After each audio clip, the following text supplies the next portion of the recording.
lang, inatasan na ako kagad. Kaya work in progress pa lang ito. Sige, let's start. No? Hirap pala basahin. No? Sige. Tatlong bagay lang on why President's Month as a campaign is special. No?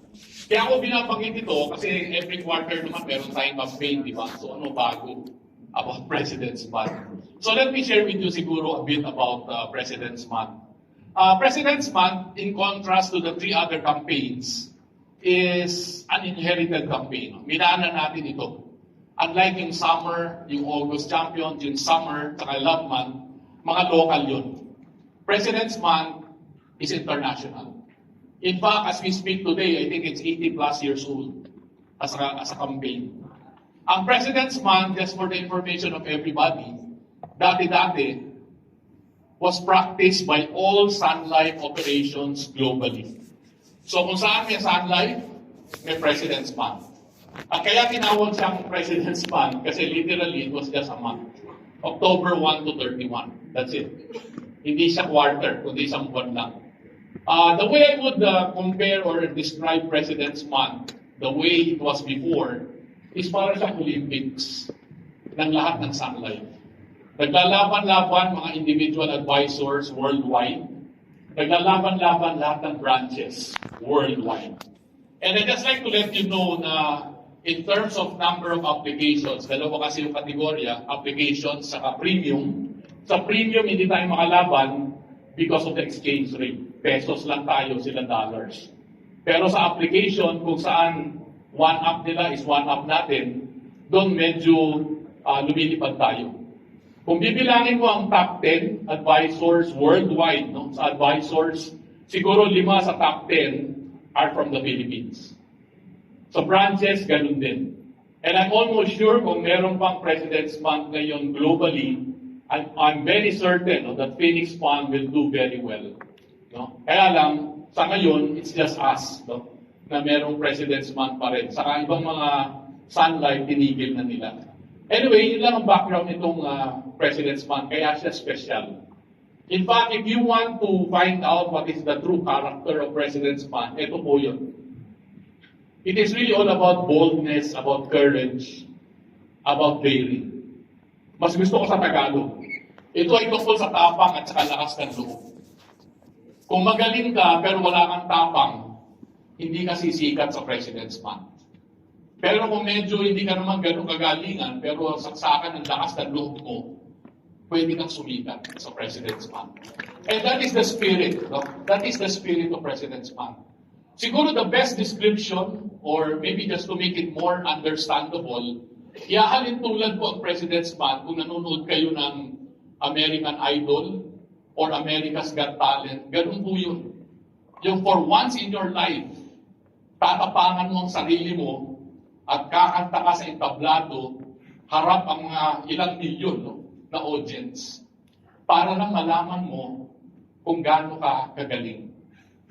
This is where I guess President's Month differentiates itself from the other campaigns. Kasi dito talaga sa lakas ng loob mo, you will be able to determine how good you really are. And alam nyo, it can change your life. Ang dami nating advisor, pag tinanong mo, kailan mo ba nalaman na para sa iyong Sunlife? Ang lagi nilang tinuturo ang President's Month. Kasi sinubukan nila at nalaman nila ganun sila kagaling. So if you haven't really given your best or you really want to find out how good you really are, I would like to encourage you to use President's Month. No? Again, parang American Idol or America's Got Talent. Ito yung inyong entablado, itong President's Month. So yun yung unang dahilan kung bakit special ang President's Month. Because of its character. And I'm really banking na ganun na ang mangyari ngayong President's Month 2023. Yung pangalawang dahilan kung bakit special ang President's Month, nakikita nyo rito yung October 1, 1986. Yan po ang aking coding date. Some of you know that I started as a Sunlife advisor. Ahente lang ako dati, katulad ninyo. At ang unang araw ko sa Sunlife, unang araw ng President's Month. Kaya siya special sa akin. No? So, 37 years ago, I started my journey with Sunlife on a President's Month. And fast forward 37 years, I'm going to end my role or my stint in Sunlife. I'll be stepping down, as mentioned by JB, also on a President's Month. Kaya, I'm hoping na sana medyo maganda-ganda naman itong President's Month 2023. No? So, yun yung pangalawang dahilan. No? It's very personal to me. Now, ano yung katong dahilan kung bakit special or napakahalaga nitong President's Month 2023? Kasi tagilid tayo. I mean, I'm going to be honest with you. Lumabas na yung IC Insurance Commission numbers as of end of June, first half. Yung kalaban natin, labang na mga 660 million premium. Gaano kalaki yun? On an average month, we generate about 800 to 900. So mga 3/4 no, of a month, ang lamang nila. Quarter 3, hindi ko alam kung lamang tayo ng konti, pero nabawasan siguro yan ng, I don't know, maybe 100 million. So malaki-laki pa rin. Ang malungkot lang, or ang nakakaalala, or nakakabagabag, is we're down to our final 8 weeks. Parang tumakbo na yung fourth quarter, baga sa basketball. And finish or not finish, we have to end, pass our papers December 31. Wala pong extension dito sa IC. And therefore, we really need everybody's help and we need it urgently. Kasi kung sino ang lamang in the next 2 weeks, I guess, siya yung champion ngayong 2023. Okay, so, kaya importante itong President's Month. No, I'm hoping really that the tradition of how it was before, sana manumbalik ngayong President's Month na ito. So, ito lang yung tatlong bagay about President's Month. Now, let me go to the next one. Next slide. So, ito yung award na nasa pangalan ko. Can we go to the next slide? So, ito yung award. So, alam niyo na kung paano mag-qualify. Nag-umpisa yan 37 lives, pero meron mga nag-request, pwede bang gawing AC, or pwede bang gawing premium, at ito na yung naidagdag. No? So, it's really up to you where you want to, how you want to qualify if you do want to qualify to this award. Now, yung pangalawa, yung bakit. Why is it worth pursuing? Nabanggit na ito kanina ni JB, so I'll just quickly mention them again. Una, of course, yung cash incentive. No? Yung 37,000 or yung additional na 17 ni PNJP, hindi siya barya. So, it's going to help. No? So, if that is what motivates you, by all means, no? Go ahead. Pangalawa, yung elite group. No? Kasi hindi siya madali. Last year, just for your information, President's Month 2022, tinignan namin ilan ba ng 25 lives. There were only 85 advisors. Ilan na nag-35 last year? There were all less than 10. So I'm hoping that this year, madagdagan ng konti, but rest assured, it's going to be a small group. So in case you're going to be part of this group, you will be rest assured that you will be part of a very, very elite group. No? So maybe that's one of your motivations. Yung itatlo, I think sila ni JB, no? It's an now or never award. Ngayon lang siya available. If you miss it this time, you will never have a second chance. Kahit mag 100 lives ka next year, doesn't matter. It's now or never. On the other hand, kung ikaw ay magtagumpay at makakamit itong award na to, you're going to be one of the very few at yung mga 20,000 plus colleagues of yours will never have a chance to get the same award as what you have. So, maybe it's something that will motivate you. No? It's a now or never award. Now, there are two other things which I'd like to share with you on the why. At eto, nakuha ko lang from feedback from advisors who stood up and said, sige, I will go for the 37 lives. At kung tinanong sila, bakit? I'd like to cite two reasons na for me stood out. No? Ang common sa lahat sa kanila is they've never done 37 lives. And yet here they are, raising their hands, standing up, pledging that they will do everything to deliver. 37 lives. Yung una, ang sabi niya, susubukan kong gawin ito because of President's Month. Ito yung sinasabi kong gusto niyang i-challenge ang sarili niya. And I'm very happy with that. No? The second one, I think tatlong reasons pala. The second reason of this person was of another advisor. Sabi niya, hahabulin ko yung 37 lives kasi nanawagan si Sunlife na kailangan ng tulong para manitiling number 1. And I think I owe it to the previous older generation advisors na talaga naghirap to get us to number 1. Ngayon na ako ang ahente, gusto ko tumulong na depensahan yan. So, that's reason number 2. Yung ikatlong advisor, ang sagutan niya, simple lang, no? In fact, I will tell you more or less a profile of this third advisor. She's 71 years old. Coded 6 years ago. 5 times Macaulay. Never siyang nag-37 lives, pero tumindig siya.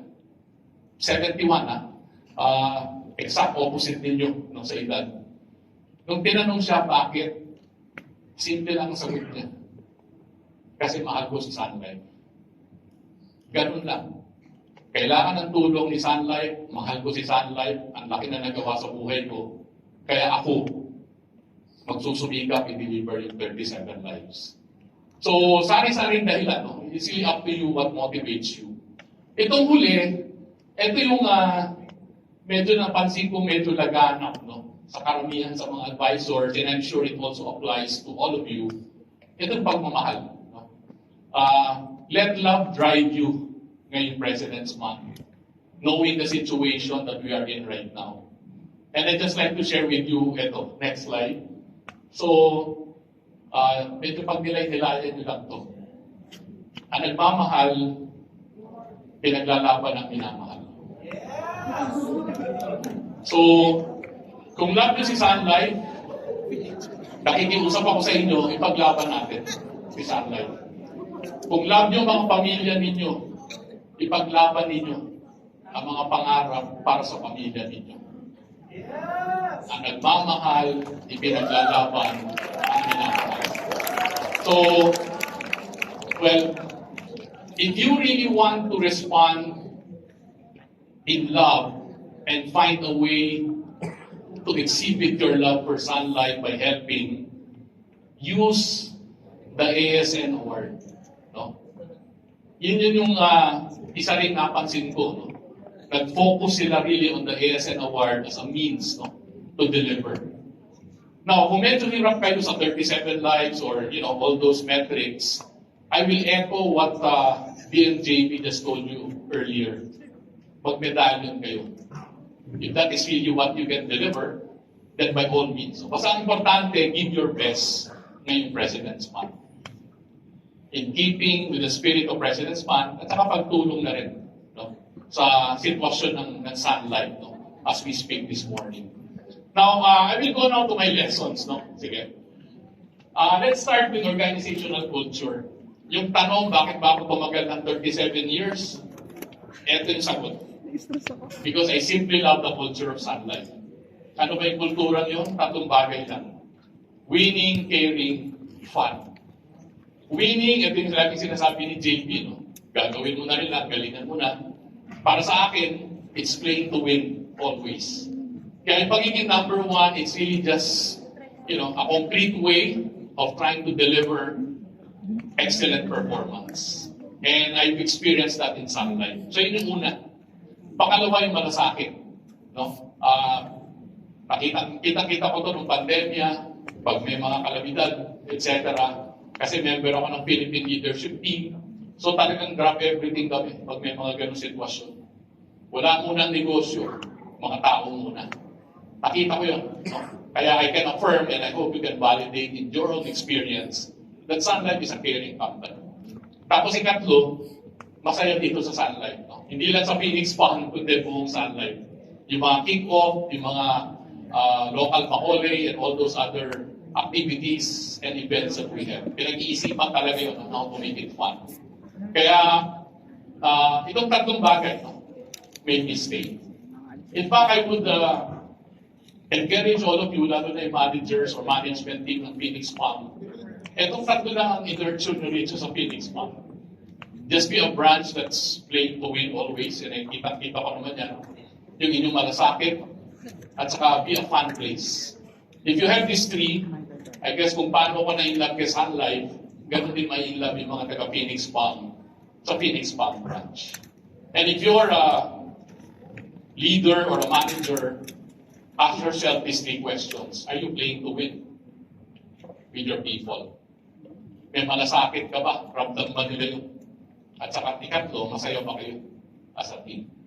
So, huwag na kayo magbasa ng kung ano pang textbook. Just have these three, and I think you will do well. Now, let's go to the second. Vision. No? Alam natin yung C is to believe, di ba? Mas naniniwala ako sa kabaligtaran.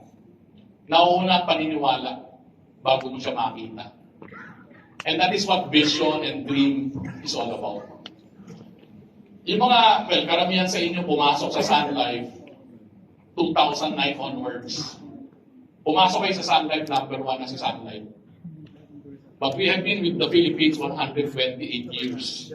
Nag-number 1 lang tayo 2009 for the past 14 years. Doon na tayo nakaranas ng number 1. Prior to that, we were not number 1. We were not even a close second. We were a distant third. If you can imagine. Kaya lang, sometime in 1993, merong isang grupo, branch managers, and some head office folks, na nangarap na maging number 1. Kasama ako doon sa grupong yun. In fact, I'm one of the few na natitira na ako. And it took us 16 years, no? 1993 to 2009. Pero doon sa 16 years na yon, ako personally, hindi napatid yung paniniwala ko.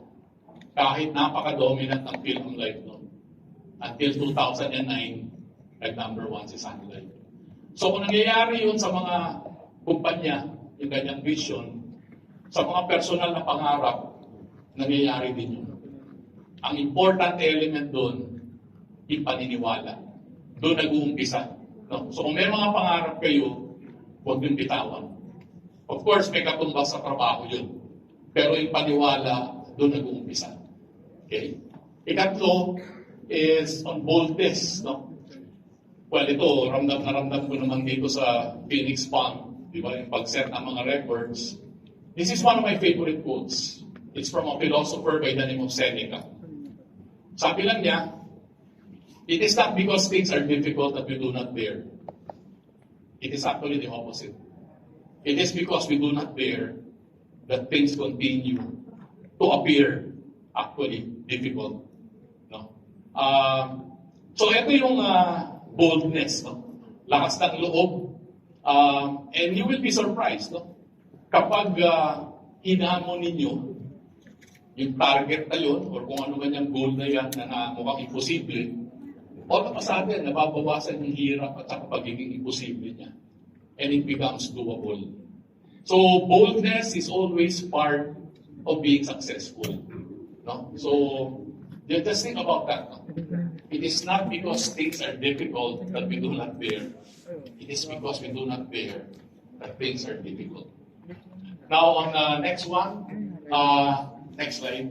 On credibility, so yung mga nag-lead, no? Si Bivas, alam ko, batch 14. So this is one of the key lessons of our lead program. It's all about credibility. And it simply says you won't believe the message until you believe the messenger. Alam natin, marami madalas tayong pangaralan, di ba? Don't judge a book by its cover. Pero actually, sa pang-araw-araw, we always judge a book by its cover. And it's true. Whether you're a financial advisor, lagi kang inuhusgahan ng mga prospect at saka ng mga kliyente mo. Ganun din, if you're a field manager. No? How you behave speaks so loudly or more louder actually than what you say. No? So credibility is really, really critical. Kaya para sa akin, ang pinakamagaling na recruitment tool is a successful advisor.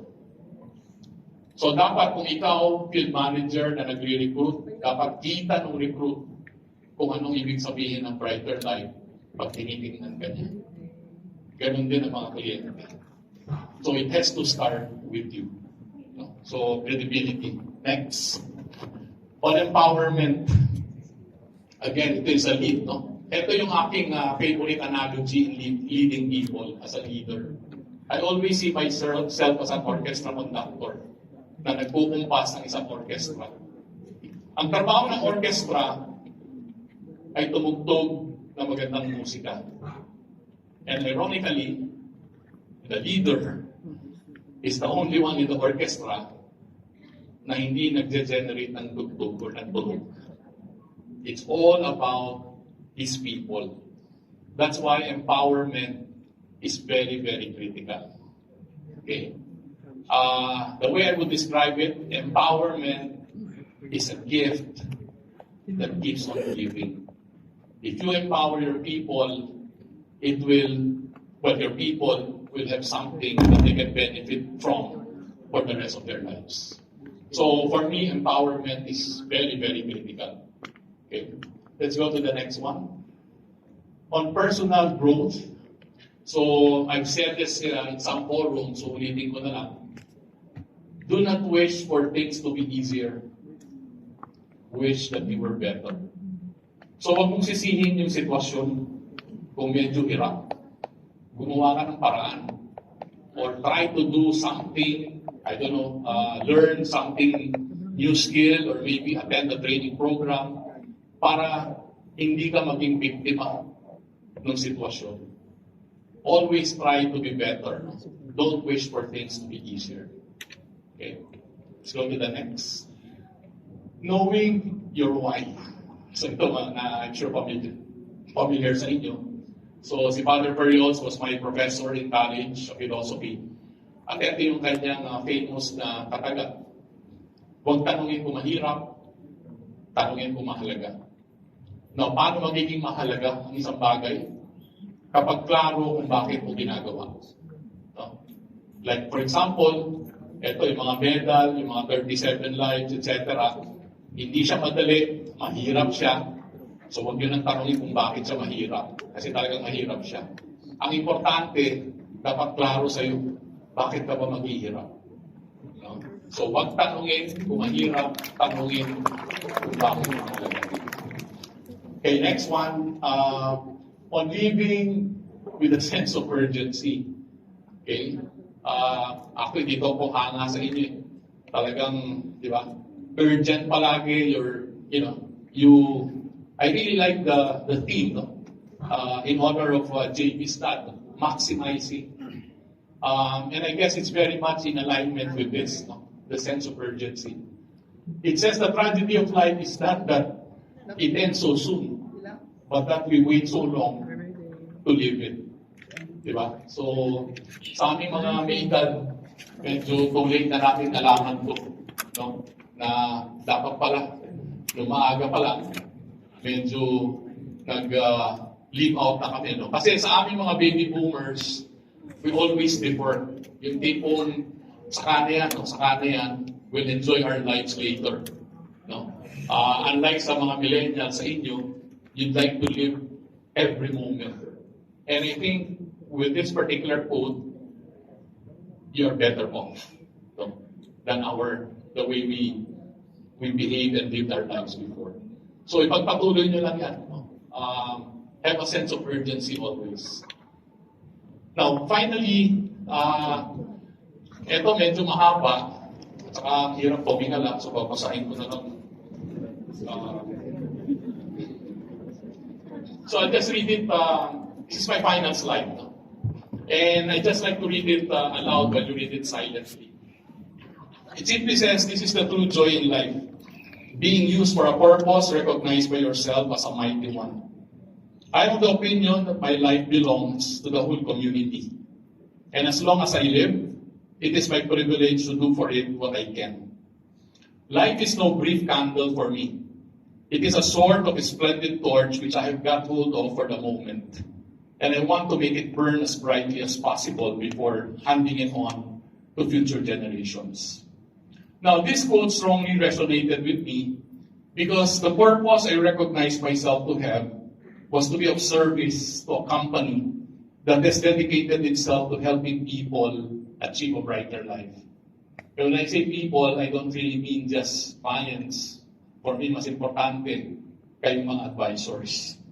I realize how immensely proud I am to serve that purpose because Sunlife's double purpose is very important. It is a torch that needs to be kept shining brightly and then passed on. And for more than half my life, this purpose has been a torch that I hope I help to keep burning magnificently. And now the time has come for me to pass it on. So my dear members of Phoenix Palm, it fills me with pride to say that each and every one of you here is part of my proud and meaningful 37-year legacy here at Sunlife. And with my impending retirement, I intend to pass on the torch to you. I ask that you help keep Sunlife's torch burning, shining even brighter than ever.